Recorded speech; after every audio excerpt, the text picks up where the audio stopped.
Well,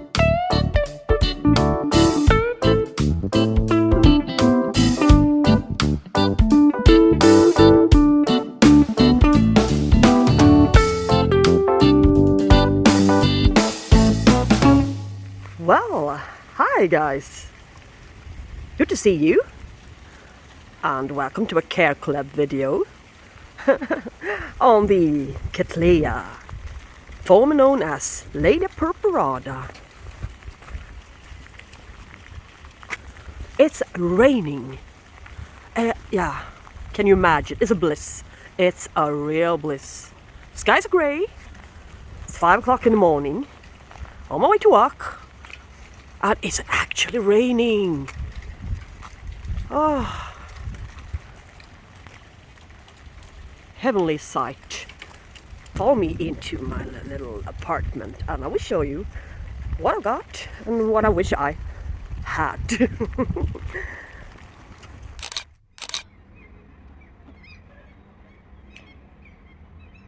So, the rain didn't last very long.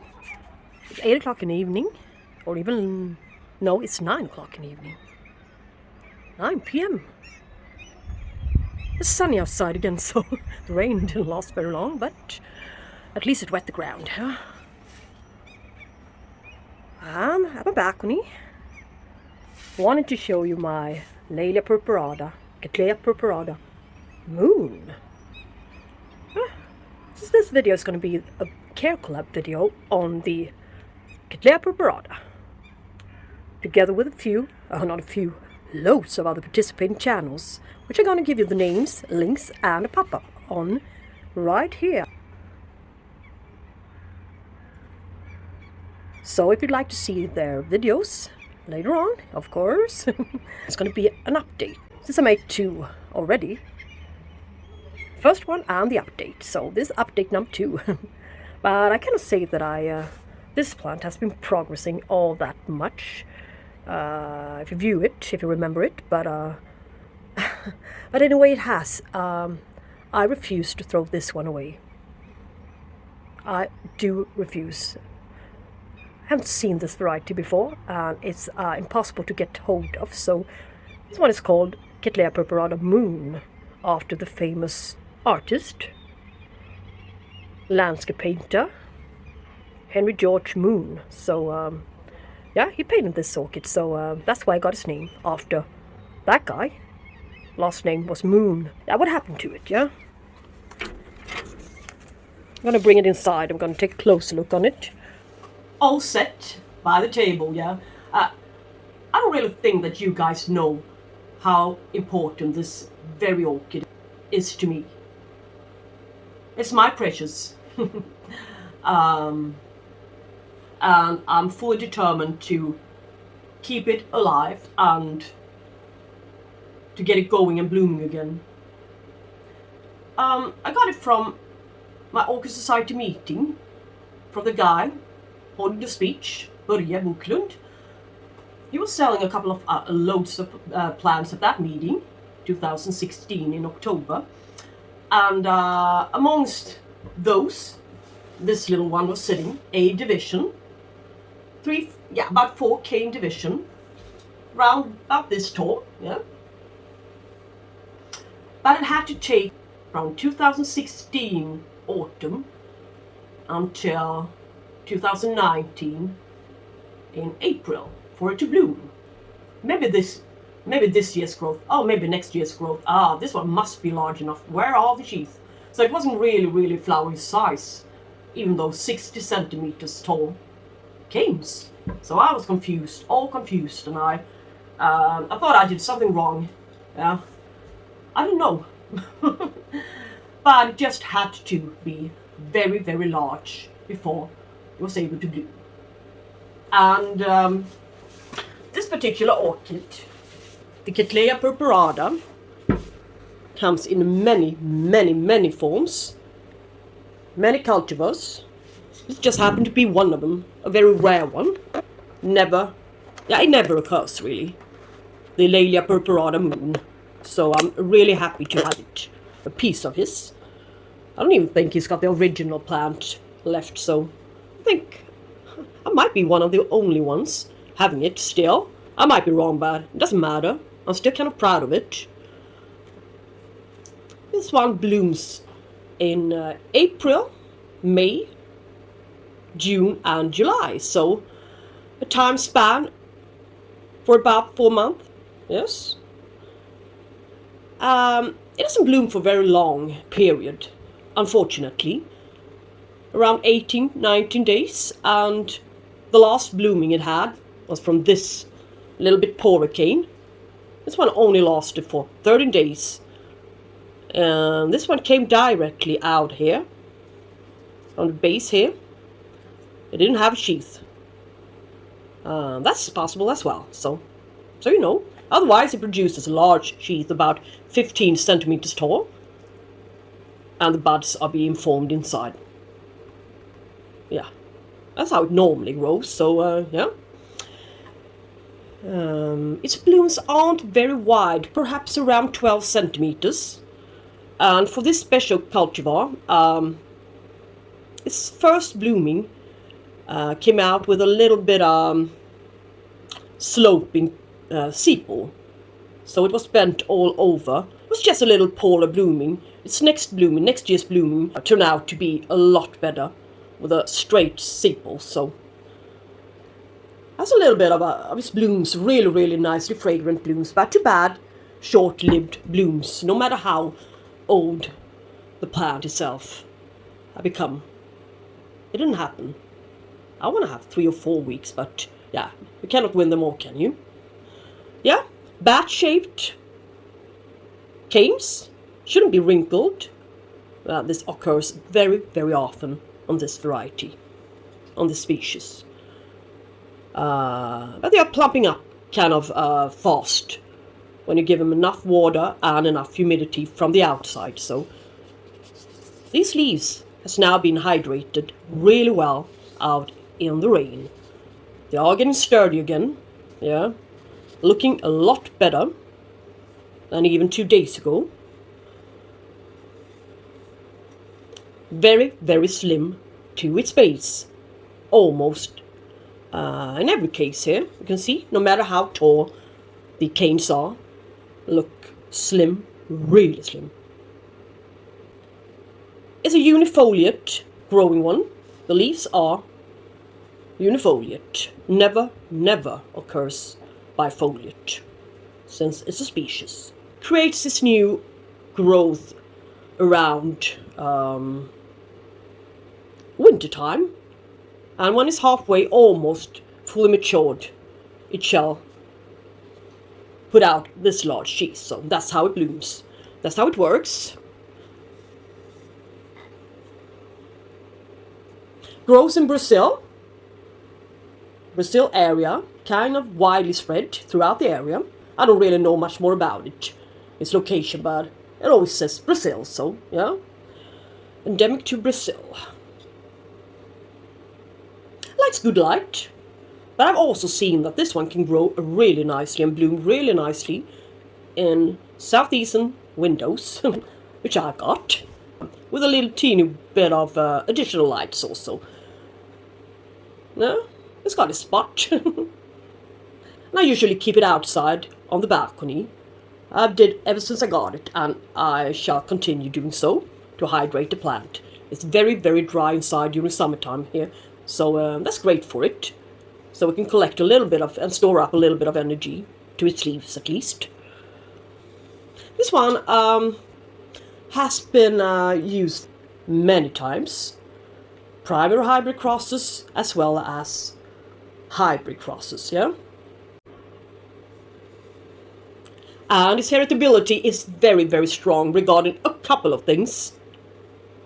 The slim base, the long canes in many cases, but it seems like the unifoliate properties is not inherited always, so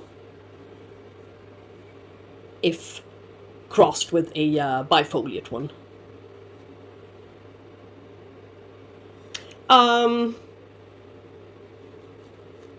As I said, I put it up in a little bulk and perlite and moss mixture. Yes. And it's almost been dying on me, this plant. So look, spider mites and thrips infestation. It always had scale in the past, but they're now gone. Hooray! Yeah. And this is its newest growth. It's a bad little poor thingy, but it will create roots and make this plant stronger. So it's had a severe setback since I divided it 2021 in spring after its lovely blooming. It couldn't fit the pot anymore, the largest clay pot, so I needed to do something about that matter. So I cut its rhizome, yeah, and that set back this orchid severely and meant 3 years without any blooms, yeah. So you gotta be careful what you do. In some cases, it's really worth to save up the space for a larger pot and never divide it. Yeah, 2 new tiny growth, which I will spray with my leaf gloss. I wouldn't want any thrips or any spider mites to get to him. Yes, I'm gonna do it straight away.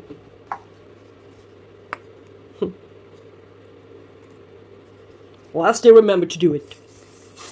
Yeah, I shouldn't do it inside, but never mind. Yeah. So, and this little guy I already sprayed.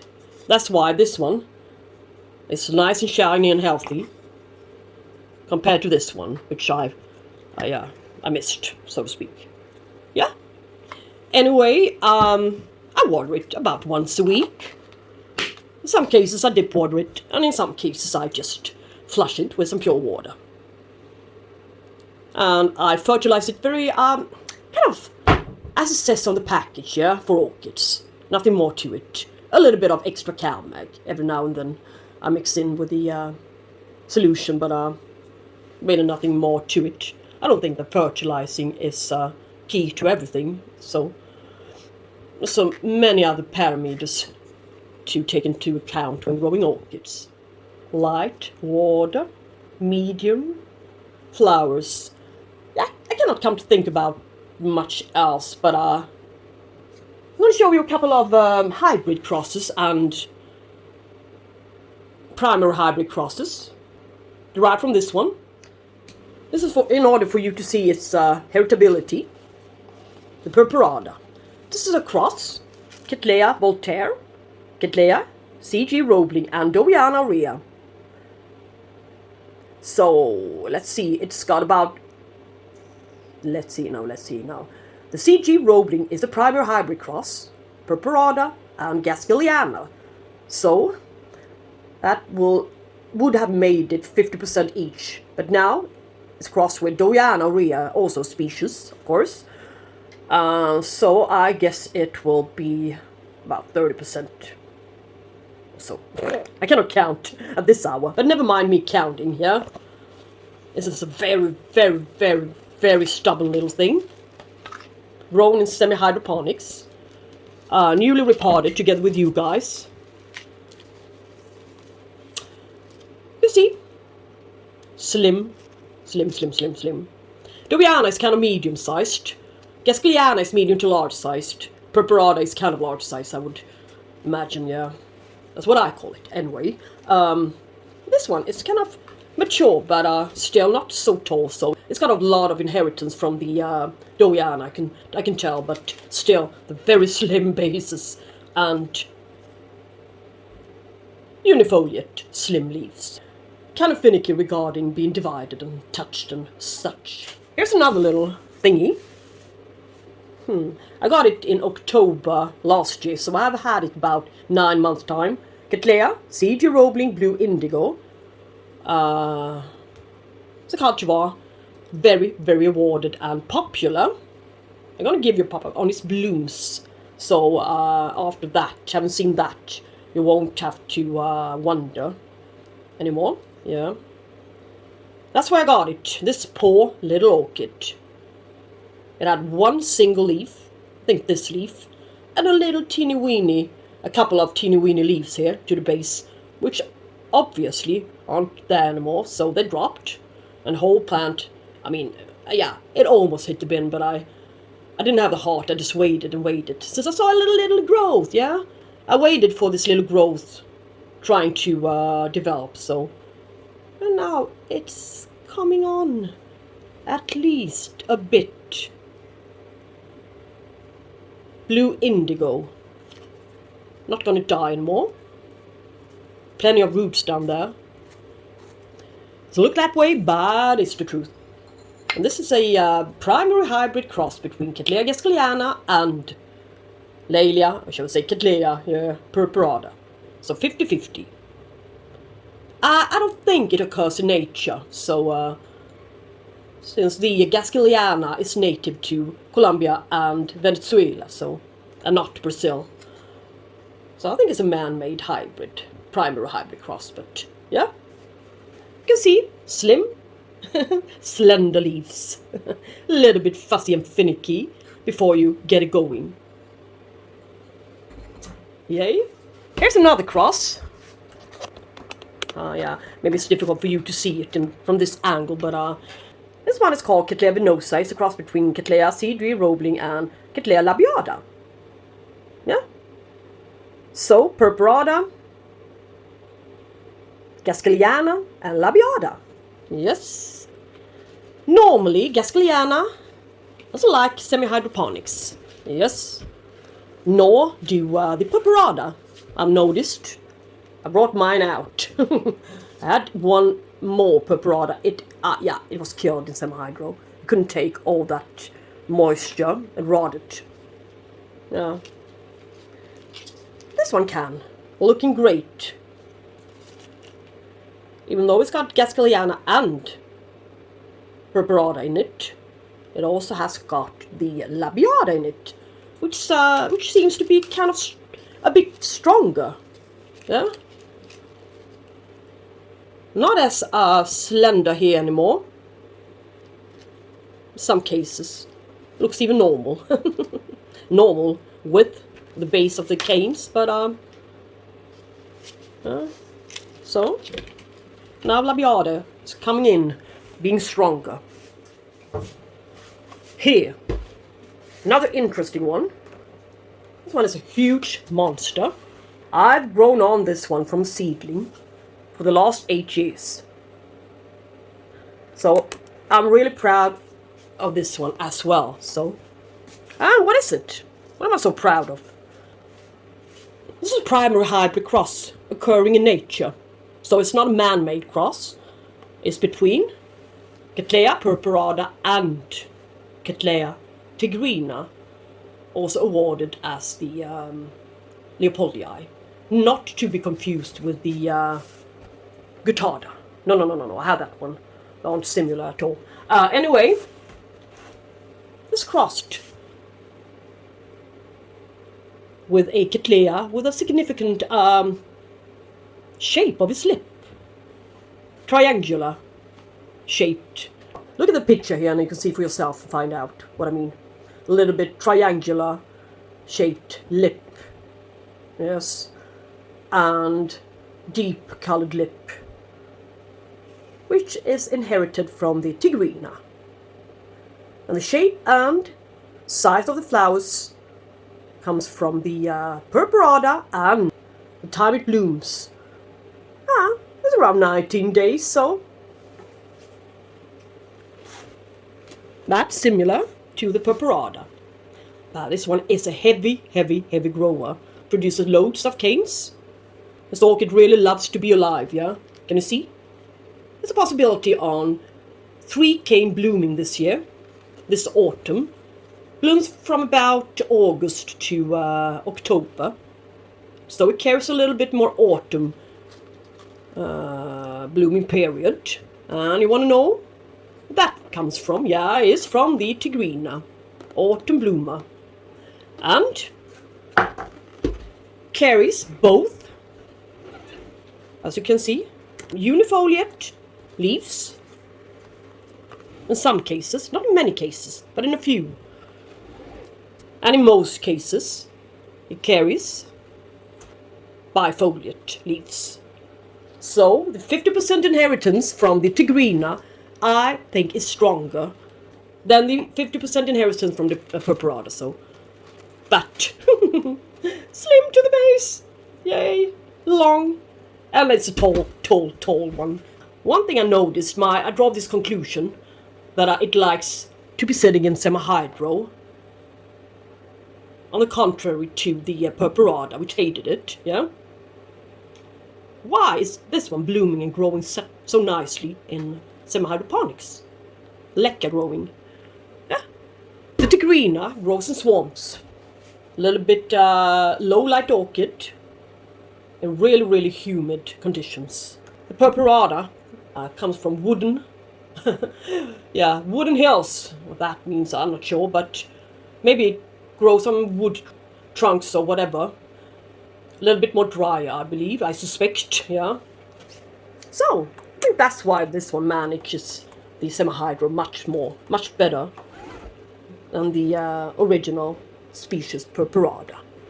So, we're going to see some lovely blooms in autumn, yeah. I see buds everywhere now. It's been a kind of dry-ish period for everything, outside as for inside, so not much in bloom, but now finally stuff's happening. Yay! It's going to be so exciting for me to show you guys what's going on. Yeah? So, that was a little bit different.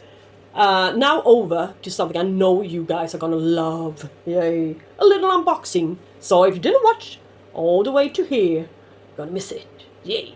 So, I will encourage you to watch the unboxing as well. A couple of minutes, yeah?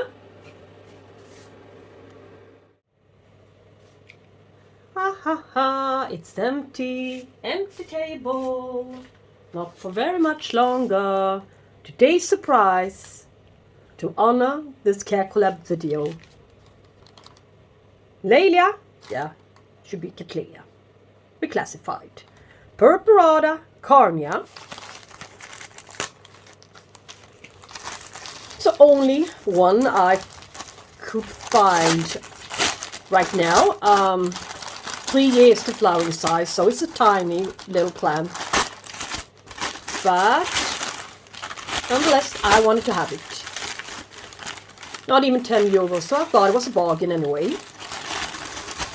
Except for 3 years to flowering size.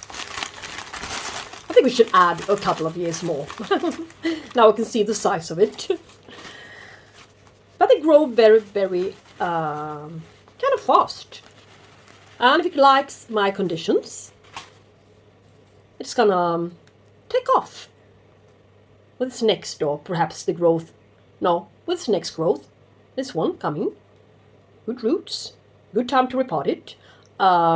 Anyways, this one might as well be this high, and this next one, this, yeah, you know, but a couple of years, yeah, give it 3, 4, 5 years to flower. I think this is the most beautiful, spectacular variety, the Carnia. White petals and sepals, and yellow center, and a lovely curled salmon colored pinkish lip, light pink. Such a gorgeous and beautiful specimen to have in your collection. So I thought I needed this one as well. So now I have the Carnia too. And I guess it won't surprise you if I put it into a clay pot. Would it? Regular old-fashioned mix, so nothing new for you guys who's been following my channel for a while. Nothing new under the sun, but still, it's a fairly good concept, so I'm going to stick to it. It's charcoal, a little bit of ready mix bark, and some good sphagnum moss here. Just such a tiny guy, so it needs quite a lot of moisture, especially in a clay pot. But the sphagnum moss will increase the wicking properties of the clay pot itself, so all the way up to the brim of the pot. So yes. A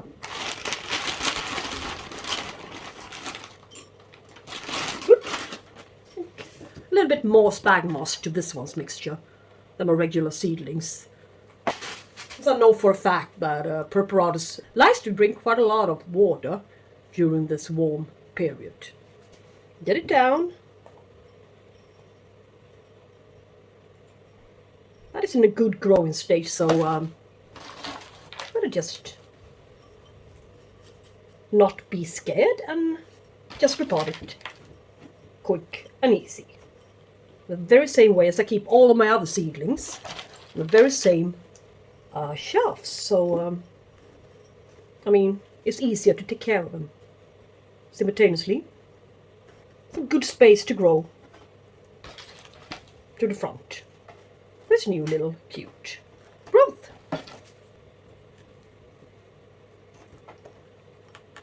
Quite good roots on this guy, so it's got a good chance on developing nicely. And I will spray it.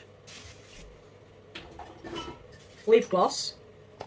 They are prone to getting spider mites and thrips during this season, and it's quite dry. So yeah, I'm just going to spray leaves to prevent it from coming. So it looks nice even. Doesn't harm the plant. It's really great. Kind of pesticide-ish to use. So yeah, it's great. Well guys, I guess that's the video, and I hope you liked it. And here are the carniacets, together with the other, mostly Cattleya young plants and seedlings. Yes, so if you enjoyed this video, yeah, why not subscribe? I mean, would be fun. So thank you for watching, and we should talk soon. And jump over to the other channels if you haven't already done so. Yeah? Bye guys. Take care. Ooh.